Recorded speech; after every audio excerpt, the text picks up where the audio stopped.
Iran యుద్ధం ఉద్రిక్తతలపై lieutenant general KR రావుతో మా ప్రతినిధి శ్రీపతి శ్రీనివాస్ ముఖాముఖి.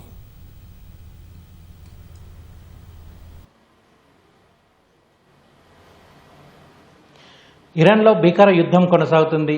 Ayatollah Ali Khamenei Iran chief మృతి చెందాడు. మరి ఇరాన్ ఎలా దీనిపై స్పందిస్తుంది, దానికి సంబంధించినటువంటి మరిన్ని వివరాలు మనతో పాటు lieutenant general KR Rao sir ఉన్నారు. సార్, అసలు ఈ అయతుల్లా అలీ ఖమేనీ మృతి చెందిన తర్వాత ఇరాన్ నెక్స్ట్ సిచ్యువేషన్ ఏంటి సార్? ఏం చేయబోతుంది? ఇజ్రాయెల్ ఎలా స్పందిస్తుంది? అమెరికా ఏం చేయబోతుంది? ఇప్పుడు ఆల్రెడీ యునైటెడ్ స్టేట్స్ను ఇజ్రాయెల్ రెండు డిక్లేర్ చేసినాయి. బేసికలీ ఏంటి, ఇరాన్లో వాళ్ళవి ఇంతకుముందు ఆల్రెడీ జెనీవాలో మనకు తెలిసినట్టుగానే 2-3 టాక్స్ జరిగినాయి. ఈ 3 టాక్స్లో బేసికలీ 3 విషయాల గురించి మాట్లాడుతున్నారు అమెరికా, ఇజ్రాయెల్ అయినా సరే. ఇజ్రాయెల్ ఇంట్రెస్ట్ ఏంటి, మిడిల్ ఈస్ట్లో ఇజ్రాయెల్కి ధీటుగా ఎదుర్కొనే స్ట్రెంగ్త్ ఉన్నోడు ఇరాన్ ఒక్కడే, రైట్? కనుక ఇజ్రాయెల్ ఒక ఆది రావాలని ఇరాన్ ఏదో విధంగా దెబ్బ. ఇరాన్ దగ్గర ఆల్రెడీ న్యూక్లియర్ ఫెసిలిటీస్ ఉన్నట్టు ఇజ్రాయెల్కి సమాచారం. ఎందుకంటే ఇంతకుముందు లాంగ్ బ్యాక్ ఎప్పుడైతే షా ఆఫ్ ఇరాన్ ఉన్నప్పుడు కొంతమంది ఇరానియన్స్ని యాక్చువల్గా ఇజ్రాయెల్ ఆర్మీ ట్రైన్ చేసింది, ఇరాన్లో ఉండి కూడా ట్రైన్ చేసింది. కనుక ఇజ్రాయెల్కి ఆల్రెడీ ఇరాన్లో ఫస్ట్లీ నాలెడ్జ్ ఉంది. రెండోది, ఇప్పటికీ ఇరాన్లో ఇజ్రాయెల్కి సంబంధించిన గూఢచారులు చాలామంది క్లియర్గా తిరుగుతున్నారని దాంట్లో నాకు సందేహం లేదు. సో ఫస్ట్ ఏంటి, ఇజ్రాయెల్ క్లియర్గా ఎయిమ్ ఏంటి, ఇరాన్ ఏదో విధంగా అణిచేయాలి. అందుకే ఇంతకుముందు మనం అబ్రహాం అకార్డ్స్ అని ఆలోచిస్తే, ఇంతకుముందు అబ్రహాం అకార్డ్స్ స్టార్ట్ చేసిన తర్వాత ఒక విధంగా సౌదీ అరేబియాని ఇజ్రాయెల్ పెపప్ చేస్తుంది. ఏమని, ఏదో విధంగా సౌదీ అరేబియా ఆ చుట్టుపక్కల మిడిల్ ఈస్ట్లో ఆధిక్యత సంపాదించాలి, దానికి ఇవ్వాలి, ఇరాన్ని నొక్కదీయాలి. ఇప్పుడు రెండవది, మనం యునైటెడ్ స్టేట్స్ ఇంట్రెస్ట్ ఏంటి, బేసికలీ ఇరాన్ నుంచి మ్యాక్సిమం టెర్రరిజం స్టార్ట్ అవుతుంది. ISIS అనుకోనివ్వండి, మిగిలిన various terrorist organisation, whether it's Taliban తర్వాత అయింది, తర్వాత హమాస్ అనుకోండి, హౌతీ అనుకోండి, హిజ్బుల్లా అనుకోండి, ఈ టెర్రరిస్ట్ ఆర్గనైజేషన్స్ అన్నిటికీ మూల కారణం బేసిక్ బర్త్ ప్లేస్ అనుకోండి, రైట్? బర్త్ ప్లేస్ ఇరాన్ కింద. ఇరాన్ ఎప్పుడు ఆ టెర్రరిస్టుని బాగా ఎంకరేజ్ చేస్తుంది ఏదో విధంగా. సో యుఎస్ ఉద్దేశాలు ఏంటి, వాళ్ళకున్న ఎయిమ్స్ ఏంటి? ఫస్ట్ అండ్ ఫార్మోస్ట్ ఏంటంటే, ప్రస్తుతం ఉన్న గవర్నమెంట్ రెజీమ్ చేంజ్ చేయాలి. అంటే ఈ అయతుల్లా అలీ ఖమేనీ, రైట్, ఈ 86-88 సంవత్సరాల వయసు ఉన్నట్లు అతన్ని ఎలాగలాగా తీసేయాలి. ఎందుకంటే ఒరిజినల్ ఖమేనీ ఎవరైతే షా ఆఫ్ ఇరాన్ తీసేసినప్పుడు వచ్చారో, ఆయన ఒరిజినల్ ఖమేనీ ఇరాన్ రెవల్యూషన్ వచ్చిన వాళ్ళ కొడుకు ఈయన అయతుల్లా అలీ ఖమేనీ. ఈయన కూడాను, ఈయనలో ఆశ్చర్యం ఏంటంటే 37-38 సంవత్సరాలు సుమారుగా పరిపాలిస్తున్నాడు. కనుక దేశంలో అతనికి మంచి పేరు ఉంది కొన్ని చోట్ల, ఖచ్చితంగా అందులో సందేహం లేదు, లేకపోతే 37 సంవత్సరాలు చేయలేడు, రైట్? సో కానీ యాంటీ యునైటెడ్ స్టేట్స్ పైకి రానివ్వకుండా ప్రయత్నిస్తున్నాడు. కాబట్టి ఫస్ట్లీ అయతుల్లా ఖమేనీని అక్కడి నుంచి తీసేయాలి. రెండోది, ఇరాన్ దగ్గర యురేనియం ఎన్రిచ్మెంట్. యురేనియం అన్నది మనం చూసినప్పుడు ఏముంటుంది, యురేనియం 235 అవ్వచ్చు, 239 అవ్వచ్చు. దాంట్లో ఏంటంటే ఎన్రిచ్మెంట్ అంటే ఎంత స్ట్రాంగ్గా ఉంటుంది అనేసి. మామూలు యురేనియం అంటే బేసిక్లీ మన ఎలక్ట్రిసిటీ, మనకు కూడా ఉన్న యురేనియం ప్లాంట్స్ ఉన్నాయి, ఈ దాంతో ఏంటంటే ఎలక్ట్రిసిటీ ప్రొడ్యూస్ చేస్తాం. అయ్యే ఉంది లెస్ దెన్ 20% కన్నా తక్కువ ఉన్న డిగ్రీస్లో ఉంటే పీస్ఫుల్ పర్పసెస్ రకరకాల దీనికి వాడుకోవచ్చు, ఎలక్ట్రిసిటీ అనవచ్చు, రియాక్టర్స్ వాటికి. ఏ అయితే 20% దాని కింద దాటింది అనుకోండి, అవి మాత్రం న్యూక్లియర్ వెపన్స్ కింద వాడుకోవచ్చు.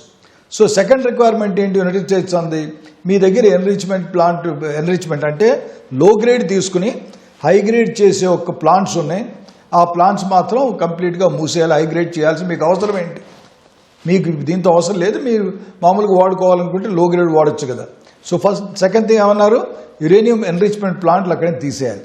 మూడోది, ఆల్రెడీ ఎన్రిచ్ చేసిన కొంత యురేనియం పడి ఉంది వాళ్ళ దగ్గర. ఆ యురేనియం పడి ఉన్న దాన్ని ఏమంటున్నారు, అది కూడా మీరు ఏదో విధంగా సరే ప్రతి మా ఇన్స్పెక్టర్స్ వచ్చినప్పుడు, న్యూక్లియర్ ఇన్స్పెక్టర్స్ యునైటెడ్ నేషన్స్ ఇంతకుముందు వచ్చేవారు, ఇప్పుడు యునైటెడ్ స్టేట్స్ ముందని తీసుకోవచ్చు.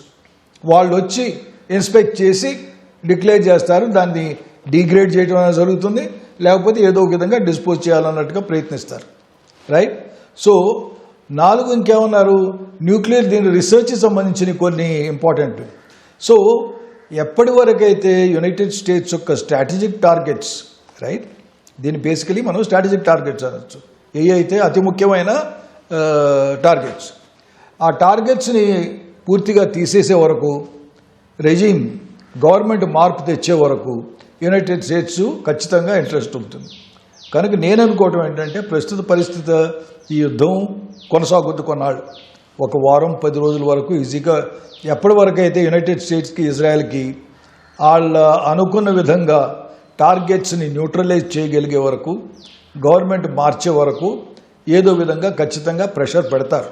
రైట్. అయతుల్లా అలీ ఖమేనీ చనిపోయిన తర్వాత ఈ దాడిని స్వాగతిస్తూ అక్కడ ఉన్నటువంటి ప్రజలు పండగ వాతావరణాన్ని జరుపుకుంటున్నారు. ఎందుకు సార్ అక్కడ పాలన అంత అణచివేత దిశగా ఉంటుందా?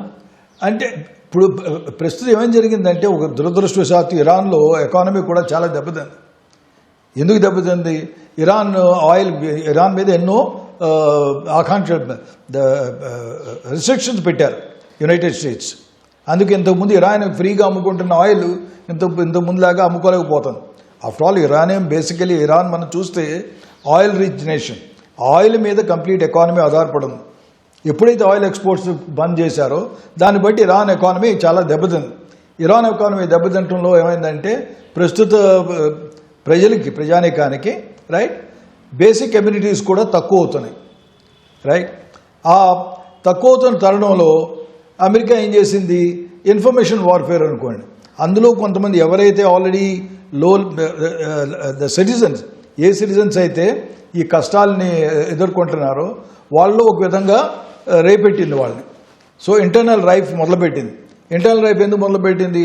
వాళ్ళు తిరిగి ఈ గవర్నమెంట్ని మార్చాలి అన్న ఉద్దేశంతో. అందుకే కదా మనం రీసెంట్గా మనం కొన్ని క్లియర్గా revolution type, after all Iran ఇంతకుముందు షా ఆఫ్ ఇరాన్ ఉన్నప్పుడు షా ఆఫ్ ఇరాన్ గవర్నమెంట్ మీద, ఆయన ఒక కింగ్డమ్ మీద Iran revolution, Khomeini and party complete revolution తెచ్చింది. అలాగే మనుషుల్లో వాళ్ళు తిరిగి ఏదో విధంగా ఈ పార్టీని, ఈ గవర్నమెంట్ని మార్చేసి ఈ లీడర్ని మార్చాలి అనేసి మూడవది. సో ఎందుకంటే బేసికలీ మనం ఆలోచించాల్సింది, యునైటెడ్ స్టేట్స్ డైరెక్ట్గా వాళ్ళ సోల్జర్స్ని తీసుకొచ్చి ఇరాన్లో దింపలేదు. ఆల్రెడీ పాపం ఆఫ్ఘనిస్తాన్లో దెబ్బతిన్నారు, చూశారు. కనుక ఆల్రెడీ ట్రంప్ గారు ఏమన్నాడు యునైటెడ్ స్టేట్స్లో, నేను మన సోల్జర్స్ని డైరెక్ట్గా ఇంకో ఫారెన్ గ్రౌండ్ మీద కాలు పెట్టి యుద్ధం చేయనివ్వను అన్నాడు. కనుక అది పెట్టుకునేందుకు ఇప్పుడు జరిగే యుద్ధం అంతా ఏముంది, స్టాండ్ ఆఫ్ వార్ అంటాం ఇంగ్లీష్లో. దూరంగా ఉండి మిసైల్స్ ఫైర్ చేయటం, టామ్ హాక్స్ అనుకోండి, రకరకాల మిసైల్స్ ఉన్నాయి, రైట్, ఫైటర్ బాంబర్స్. సుమారు ఇప్పుడు మనం తలుచుకుంటే 2 ఎయిర్ క్రాఫ్ట్ క్యారియర్స్ ఉన్నాయి ప్రస్తుతానికి. రైట్ లేక్ జెరాల్డ్ ఫోర్ట్ ఒకటి ఉంది, అబ్రహం లింకన్ ఒకటి ఉంది. ఇది కాకుండా సుమారు 13 నేవల్ డిస్ట్రాయర్స్ ఉన్నాయి. ఇది కాకుండా 6-7 దేశాల్లో అమెరికన్ ఎయిర్ బేసెస్ ఉన్నాయి. టర్కీలో ఉంది, ఖతార్లో ఉంది, సౌదీ అరేబియాలో ఉంది. ఈ అన్ని ఎయిర్ బేసెస్ నుంచి ఒక ఉమ్మడిగా మ్యాక్సిమం ఫైర్ పవర్ తీసుకొచ్చి ఇరాన్ మీద ఫోర్స్ చేయాలి. నష్టం ఎంత ఇవ్వాలంటే, ఏమన్నా మనకి వద్దు, ఇంకో ప్రభుత్వం కావాలి, ఈ లీడర్ని తీసేద్దాం. కానీ వాళ్ళ దురదృష్టం అవ్వచ్చు, అమెరికా అదృష్టం అవ్వచ్చు. ఎందుకంటే టార్గెట్గా ఫస్ట్గా మీకు తెలిసిందే కదా, అయతుల్లా ఖమేనీని టార్గెట్ చేశారు, చంపేశారు. రైట్. సో బేసికలీ వాళ్ళు అనుకున్నది పార్ట్లీ ఫస్ట్ ఏంటంటే లీడర్ని మాత్రం చంపగలిగారు. అతనే కాదు, ఇంకా ఆలోచిస్తే వాళ్ళ IRGC రెవల్యూషనరీ కమిషన్, వాళ్ళ సోల్జర్ ఫోర్సెస్, వాళ్ళ చీఫ్ని కూడా చంపారు. ఇంతకుముందు ఇజ్రాయలీ ఆల్రెడీ అప్పుడున్న చీఫ్ని చంపారు. ఆ జనరల్ని చంపిన తర్వాత కొత్త జనరల్ని పెట్టారు. ఇప్పుడు ఆ కొత్త జనరల్ కూడా చంపారు. సో పర్సనాలిటీస్, ఇండివిజువల్ లీడర్స్ని కొంతమంది ఎవరైతే వీళ్ళకి అవసరం లేదో, or pro United States, pro Israeli లేరో, వాళ్ళని ఆల్రెడీ ఎలిమినేట్ చేశారు. సో కొత్త లీడర్స్ ఖచ్చితంగా వస్తారు. ఆ కొత్త లీడర్స్ వస్తానికి ఏంటంటే దేశంలోనే వాళ్ళే ఎలక్ట్ చేసుకోవాలని పెడుతున్నారు. కానీ అది పైకి అంటారు. కానీ ఎవరైతే ఎలక్ట్ అవుతున్నారో కొంచెం సుముఖంగా ఉండాలి. యునైటెడ్ స్టేట్స్కి వైపు మాట వినేటట్టుగా, వాళ్ళ ఒపీనియన్స్తో అగ్రీ అయ్యేటట్టుగా, వాళ్ళు చెప్పిన కండిషన్స్కి ఒప్పుకునేటట్టుగా. సో ఏంటంటే మనం తెలుగులో అంటాం నయానా భయానా అనేసి, రైట్? సో ఆల్రెడీ దెబ్బ కొడుతున్నారు, సైడ్ బై సైడ్ ఏమని చెప్తున్నారు, మీ లీడర్షిప్ మార్చండి, మీరు మంచిగా ఉండేటైతే మిమ్మల్ని ఉండేస్తామన్నట్టుగా. ఎస్, అయతుల్లా అలీ ఖమేనీ చనిపోయిన తర్వాత ప్రకటించుకుంది. ఇరాన్ దగ్గర ఉన్నటువంటి ఆయుధ సంపత్తి ఏంటి, ఆర్థిక సంపత్తి ఏంటి, ఇజ్రాయెల్ దగ్గర ఉన్నటువంటి ఆయుధ సంపత్తి ఏంటి, ఆర్థిక సంపత్తి ఏంటి, ఏంటి ఇప్పుడు ఈ సిచ్యువేషన్ ఎట్లా? ఇప్పుడు రెండు కంపేర్ చేస్తాం, నక్కకి నాగలోకానికి అన్నట్టుగా అనుకోవచ్చు. యునైటెడ్ స్టేట్స్ యొక్క ఆయుధ సామాగ్రి, ఇజ్రాయెల్ దగ్గర ఉన్న ఆయుధ సామాగ్రి చూసుకుంటే చాలా అడ్వాన్స్డ్, హైలీ అడ్వాన్స్డ్, రైట్? దానికి తోడు మ్యాక్సిమం ఫైర్ పవర్స్ అన్నీ తీసుకొచ్చారు, మ్యాక్సిమం మిసైల్స్ ఏ తీసుకురాగలరు అన్నీ తీసుకొచ్చారు, రైట్? పెనిట్రేషన్ బాంబ్స్ తీసుకొచ్చారు, అయితే న్యూక్లియర్ ఆర్సనల్స్ కింద ఉంటాయో వాళ్ళ వరకు ఆ గుహలు మూస్తానికి కూడాను, రైట్? అలాంటి మెషినరీ తీసుకొచ్చారు. ఆర్మీస్ కంపేర్ చేసుకుంటే, ప్రస్తుతం ఫైర్ పవర్ కంపేర్ చేసుకుంటే అమెరికాని ఇజ్రాయెల్ కలిపి చూసుకుంటే ఇరాన్ని చాలా వరకు నాశనం చేయగలిగే ఒక స్తోమత ఉంది. ఇరాన్ ప్రస్తుతం ఉన్న గొప్పతనం ఏంటి, నెంబర్స్ ఎక్కువ ఉన్నాయి, మిసైల్స్ ఎక్కువ ఉన్నాయి. ఫతా ఉన్నాయి మిసైల్స్, షహాద్ అని ఉంది, జనర్ అని ఉంది, రకరకాల మిసైల్స్ ఉన్నాయి. 300 కిలోమీటర్స్ టు 200 కిలోమీటర్లు, 400 కిలోమీటర్లు రకరకాల మిసైల్స్ ఉన్నాయి, రైట్? ఆ మిసైల్స్లో కూడాను న్యూక్లియర్ టిప్ కూడా పెట్టే ఒక సామర్థ్యత ఉంది. కానీ ప్రస్తుతానికి నాకు తెలిసినంతవరకు ఇరాన్ ఇంతవరకు న్యూక్లియర్ టిప్ పెట్టలేదు మిసైల్ మీద. ఎందుకని న్యూక్లియర్ టిప్ పెడతామనేటువంటి న్యూక్లియర్ వారే అంత తెలివి తక్కువ పని చేస్తుందని అనుకోదు. ఇరాన్ రెండోది ఏంటంటే వాళ్ళు ఫేమస్గా ఇంప్రూవ్ చేయగలిగింది డ్రోన్స్. ఇరాన్ డ్రోన్స్ కూడా చాలా ఫేమస్ అంటే చీప్ డ్రోన్స్ అవైలబుల్. డ్రోన్స్ కూడాను మన నార్మల్ డ్రోన్స్ ఉంటే కొన్ని లాయిటరింగ్ ఎమ్యునిషన్ అంటాం. లాయిటరింగ్ ఎమ్యునిషన్స్ అంటే ఆ డ్రోన్ మీద ఆల్రెడీ ఒక బాంబు లాగా పెట్టుంది అనుకోండి, ఆ డ్రోనే వెళ్ళిపోయి దాన్ని కొట్టేస్తాం, ఆ డ్రోనే అక్కడ డిస్ట్రాయ్ అయిపోవటం. సో ఈ రెండు చూసుకుంటే, ఈ టెక్నాలజీస్ చూసుకుంటే ఇరాన్ దగ్గర మిసైల్స్లో కొంతవరకు ఉంది, రైట్? ఎందుకంటే ఇరాన్ డ్రోన్స్ కూడాను మీకు గుర్తే ఉంటుంది, రష్యా యుక్రెయిన్ వార్లో రష్యాకు కూడా ఇరాన్ సప్లై చేసింది, రైట్? బట్ ఈ రెండు చెప్పుకోగలిగిన ఇరాన్ దగ్గర ఉన్నాయనేసి అంతకు మించి ఏమీ లేవు. ఎందుకంటే మూడోది ఇంపార్టెంట్ థింగ్, ఎప్పుడైతే యునైటెడ్ స్టేట్స్ కానీ ఇజ్రాయెల్ కానీ ఫైటర్ బాంబర్స్ అవనండి, మిసైల్స్ అవనివ్వండి ఫైర్ చేస్తున్నప్పుడు వాళ్ళని తిరిగి కొడటానికి కొన్ని యాంటీ డిఫెన్స్ సిస్టమ్స్ ఉండాలి. ఇరాన్ దగ్గర ఆ డిఫెన్స్ సిస్టమ్స్ లేవు. ఆ డిఫెన్స్ సిస్టమే ఉంటే అయతుల్లా ఖమేనీ ఉన్న బిల్డింగ్ ఎలా కొట్టగలిగేవారు? దాని విపరీతమైన ఎయిర్ డిఫెన్స్ ఇచ్చేవారు. కనుక యాక్చువల్లీ ఏంటంటే పోలిక లేదు. కానీ ఎప్పుడైతే న్యూక్లియర్ ఆర్సనల్, న్యూక్లియర్ వెపన్స్ పెరిగినాయి అనుకోండి, న్యూక్లియర్ మిసైల్స్ పెరిగినాయి అనుకోండి, అప్పుడు ఈయన కంట్రోల్ చేయడం కష్టం అవుతుంది.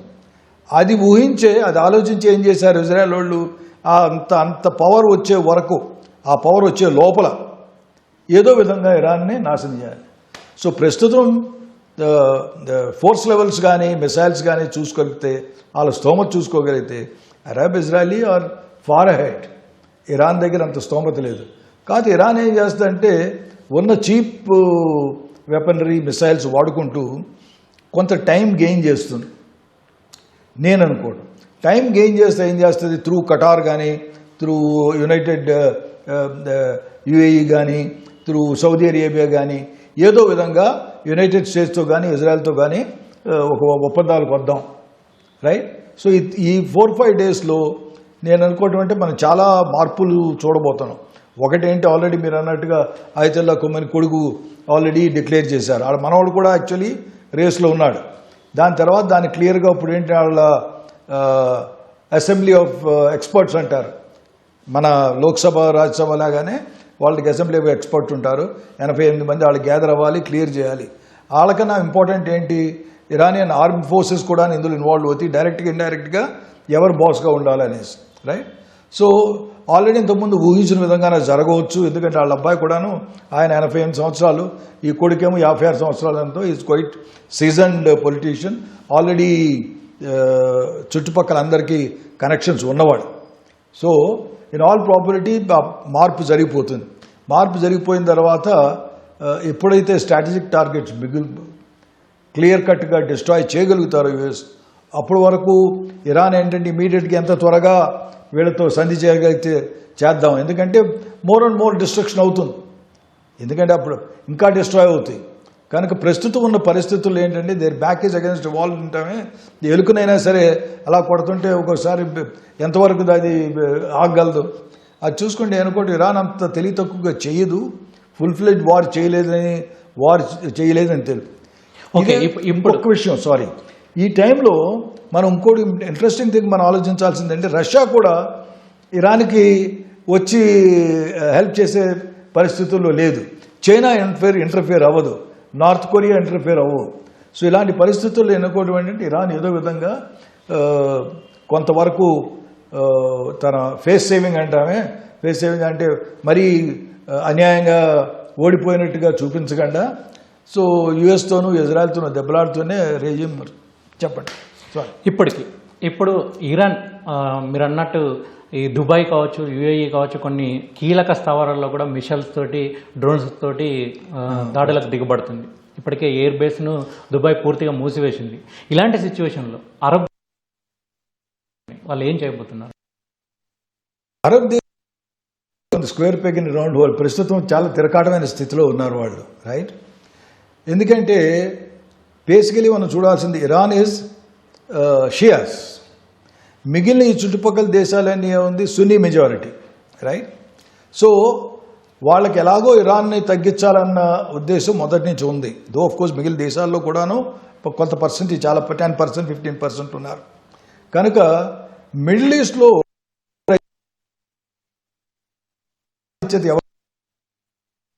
బేసికలీ ఇజ్రాయెల్ ట్రై చేస్తుంది ఏముంది, సౌదీ అరేబియా ఆ చుట్టుపక్కల దేశాల్లో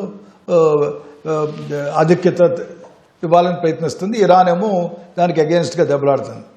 ప్రస్తుతం ఉన్న పరిస్థితుల్లో ఏంటంటే ఎందుకంటే ఇప్పుడు అమెరికా ఇజ్రాయెల్ ఎప్పుడైతే రెండు కలిసినాయో, రైట్, వాళ్ళ పవర్ ఇస్ హ్యూజ్.